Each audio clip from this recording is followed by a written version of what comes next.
இந்தியாவினுடைய சட்டத்துறை அமைச்சரா புரட்சியாளர் அம்பேத்கர் இருக்கிறார். மாணவர்களே, அவருடைய பையன் 4 பையன், ஒரு பெண் குழந்தை. வறுமையில 4 பையன், ஒருத்தனை தவிர 3 பேர் செத்து போயிட்டாங்க. யஷ்வந்த்ங்கிற பையன் மட்டும்தான் இருக்கிறான். அவனும் நோஞ்சானா இருக்கிறான். எப்படியாவது அவனை தேத்தணும்னு இவர் நினைக்கிறாரு. பொது வாழ்க்கை, நாட்டுக்காக அர்ப்பணித்துக் கொண்ட வாழ்க்கைக்காக குடும்பத்தோடு நேரம் செலவிட முடியல. இந்த சூழலில் அங்க இருக்கிற ஒரு ஆபீசர், இவரே சட்டத்துறை அமைச்சரா இருக்கிறாரு.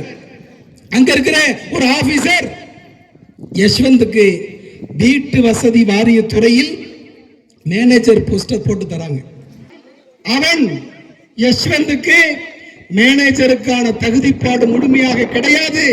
நான் பதவியில் இருக்கின்ற காரணத்தினால் அவனுக்கு நீங்க இந்த பொறுப்பை கொடுத்திருக்கிறீர்கள், என் ரத்தம் அதை ஏற்றுக்கொள்ளாது, அவனை ராஜினாமா செய்ய சொல்லுங்கள் என்று உடனடியாக மகனுக்கும் கட்டளையிட்டார், அதிகாரிக்கும் கட்டளையிட்டார்.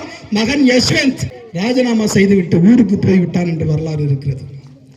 அவர் எழுதின புத்தகம் புத்தரும் தம்மமும் என்ற ஒரு புத்தகம். அதை பதிப்பிப்பதற்கு 15,000 ரூபாய் தேவை. கேபினெட் மினிஸ்டரா இருந்தார். பிரிட்டிஷ் கவர்மெண்ட்லயும் சில பொறுப்பு வகிச்சிருக்காரு. அப்போ 15,000 ரூபாய் பணம் அவருக்கு இல்ல. பிரதமராக இருக்கக்கூடிய நேருக்கு கடிதம் எழுதுறாரு. நீங்கள் நினைத்தால் எனக்கு 15,000 தரலாம், நான் திரும்ப உங்களுக்கு கொடுத்து விடுகிறேன். இப்பொழுது என்னிடத்திலே பணம் இல்லை, நீங்கள் கொடுத்து உதவுங்கள் என்று நேருக்கு கடிதம் எழுதுகிறார். நேரு அதை படித்துவிட்டு டாக்டர் ராதாகிருஷ்ணனுக்கு அந்த கடிதத்தை அனுப்புகிறார். டாக்டர் ராதாகிருஷ்ணன் புத்தகத்துக்கு பணம் ஒதுக்கக்கூடிய இடத்தில் அன்றைக்கு இருந்தார். ராதாகிருஷ்ணன் கடிதத்தை வாங்கி மடித்து குப்பை தொட்டியில் போட்டுவிட்டார்.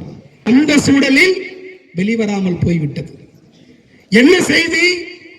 இந்தியாவினுடைய கேபினெட் மினிஸ்டர்ல இருந்தவர், பிரிட்டிஷ் கவர்மெண்டில் அமைச்சராக இருந்தவரிடத்திலே 15,000 ரூபாய் கூட இல்லாமல் வாழ்ந்திருக்கிறார், நேர்மையாக இருந்திருக்கிறார் என்பதைத்தான் மாணவர்களாகி நீங்கள் தெரிந்து கொள்ள வேண்டும். மாணவர்களே,